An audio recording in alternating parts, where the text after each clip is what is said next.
Welcome! If you are interested in the transition process and how it can be used in human resources, for example in personal development or organizational career management, you found the right video. In this video, you will learn about the transition model and how it can be applied in practice. Transitions are associated with uncertainties, and the brain doesn't like uncertainty. Evolutionarily speaking, the more information we have, the safer we feel, especially when it's information about a potential threat. That's why minimizing uncertainties through an understanding of the process can lead to a more successful transition.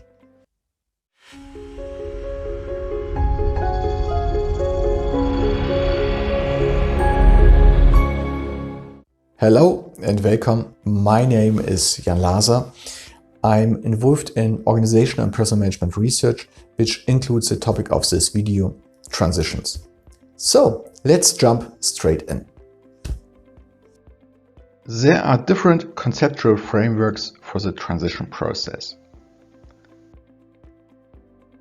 In this video, I'll explain the approach of Goodman, Schlossberg and Anderson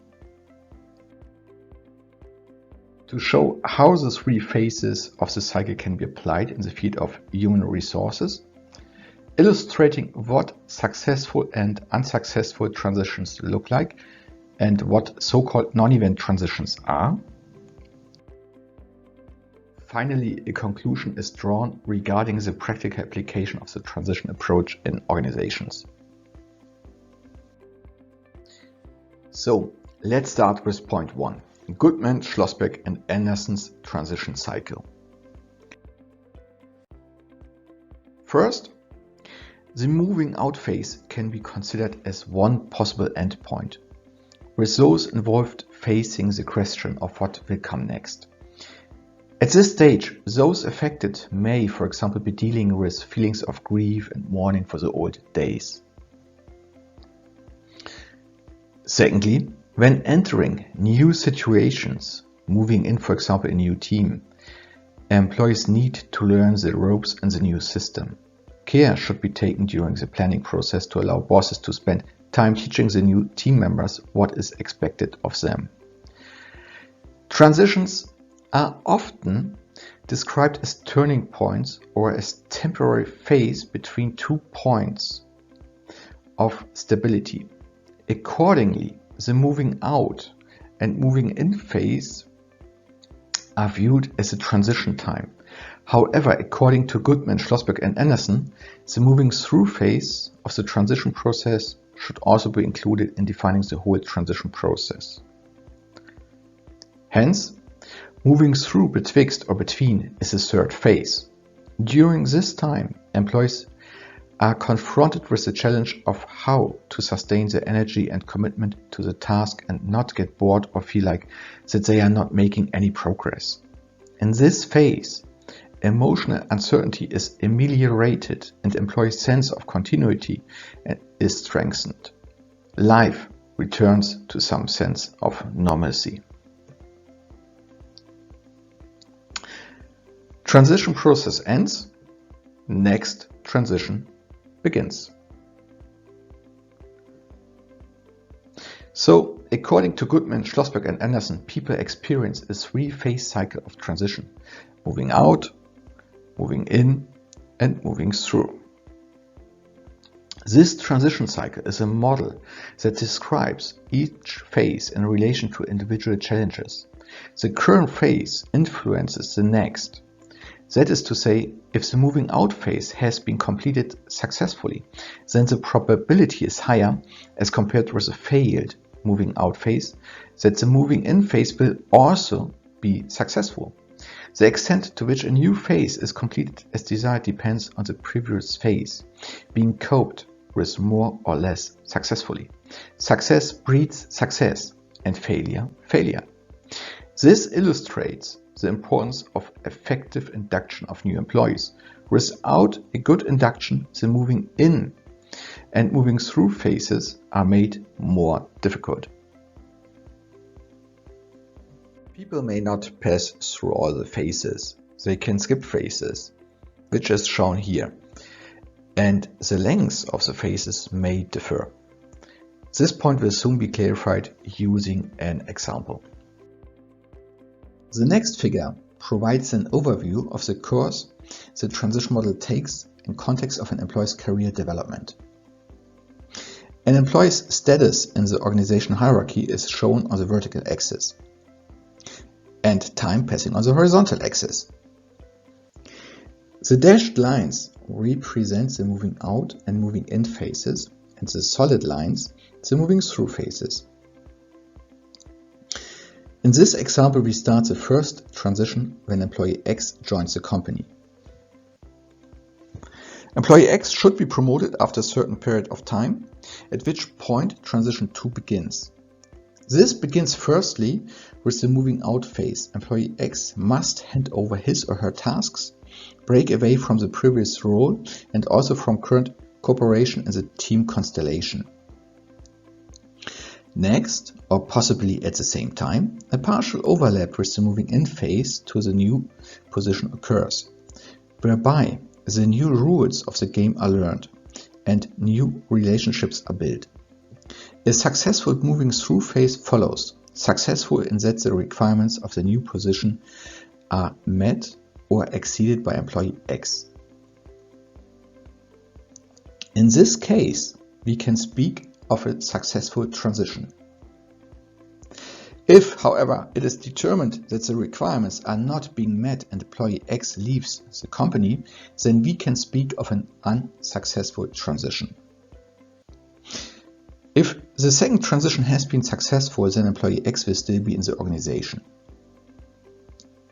A third transition can then take place, which may entail a loss of status in the hierarchy, with the additional point that there is no moving through phase from the third to the fourth transition, because in transition 4 another promotion is gained quickly, effectively eliminating any through phase between moving out and moving in. What becomes clear at this juncture is that the phases are fluid, and the transition phase crossover may not always be obvious. In the next transition, transition 5, a decrease in hierarchical status takes place. Transition 6 entails a steep rise within the hierarchy, or a so-called non-event transition occurs, whereby, for example, an expected promotion is not received and the employee continues at the same hierarchical level. So there is no objective change, but a subjective reaction is triggered.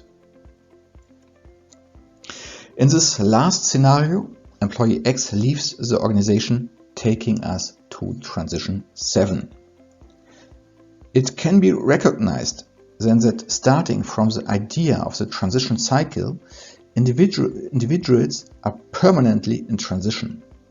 One transition is followed by the next, and so on. Furthermore, this figure shows that transitions vary in length and effect. For example, in contrast to the fifth transition, transition 3 is more pronounced as a drop in status here is greater than that in the fifth. A third thing is to note that all transitions begin with either the moving out or moving in phase. For example, in the first transition, we start with the moving in phase, and in the other transitions, we start with the moving out phase. Or if the phases overlap, then the moving out and moving in phases could occur at the same time. So, conclusions. One reason for using the transition approach is that employees and their subjective perceptions are brought into focus. Through this focus, the fact that employees have to cope with the transition in their own way is acknowledged. It becomes clear that the same change is subjectively undergone differently for one person than for another, or even perhaps for the same person in different circumstances. In other words, this approach corresponds to the complex man conception of human motivation and reflects and values this complexity. With this concept, employees' individual transition phases can be evaluated, planned for, and guided. By dividing the transition into individual phases, the different requirements of employees over the course of time can be analyzed individually and corresponding measures.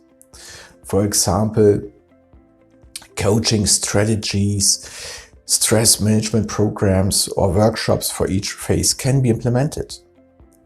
By such means, an attempt can be made to better handle the uncertainty for those involved, or even to minimize it by carrying out the transition in a structured manner, avoiding any muddling through. This is relevant because people in transition are often confused and in need of assistance. If they can be assisted to explore the issue with greater thoroughness, understand the underlying rationale, and develop a plan, they are more likely to be able to cope effectively and resolve any problems that may arise. From the graphic, it's noticeable in the time axis that a person is always in transition. This corresponds to the idea of Pantarei, emphasizing that no day is like another for any one person in terms of their subjective point of view, and that subjective attitude cannot be stipulated in the respective phases, which reflects reality. This can be illustrated with an example. Say an employee has been promoted. This person is very satisfied with the position for several months, and his or her performance is also excellent. This transition could be viewed as successful. But if there are perceptual changes, for example, because this person notices that some other employee is getting more money to do the same job, his or her motivation in the moving through phase may well switch from very motivated to demotivated, leading to a possible downward spiral that results in the transitioner leaving the company. The parallel drawn here between Pantarei and the transition concept signifies the imperative to subjectively process one's surroundings and actions at all times. The concept of Pantarei does not apply in the same way to objective changes, at least if you use the change concepts of from Kotter or Lewin, because in this case there are stable systems that are not constantly in flux. In objective changes, a person goes from one stable state to the next by means of a break in the status quo. For example, if an employee is transferred from position X to position Y, and this is all signed and sealed, then this is not usually subject to change on a daily basis, meaning that the objective change has been completed after the transfer and is not constantly changed thereafter. In this video, I have linked the transition concept to organizational career management. But there are, of course, other areas such as personal or organizational development where this concept can also be used. Last but not least, I would like to draw your attention to a challenge. Very often change projects fail. We should question what the underlying causes are. Are only objective factors involved? We can ask the same question about situations where change projects are put on the back burner when in reality they are urgently needed. I suggest that the question of how the change concept relates to the transition concept is a crucial one here. It would seem obvious that any answer relates directly to what added value there is for everyone involved. The why for each person.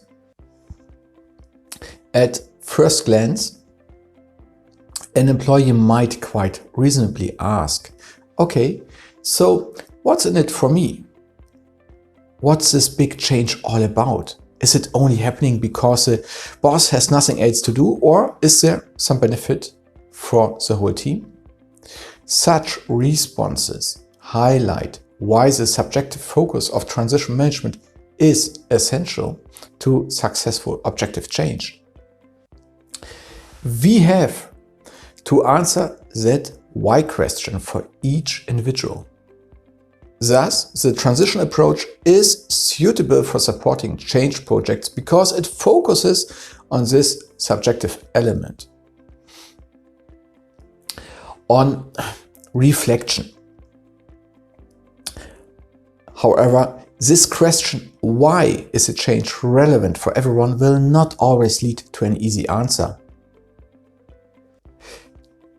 Change does not always bring benefits for everyone, as may be the case in company relocations, mergers and acquisitions, cost minimization measures, or changes in areas of responsibility. That's why it is such a challenge, because the why is difficult to answer for everyone, illustrating the difficulty of harmonizing the transition process with the change process. This challenge also gives rise to other interesting questions and answers. For example, how blockages occur and how they might be recognized in advance. Okay, that's it for this video. In the next video, I will explain the transition criteria, which can be used to check whether a transition is likely to be successful or not. If you want to know more about the differences between transition management and change management, please see my last video or my linked paper. If you need the graphic used in this video, you can find a link to it below. Goodbye.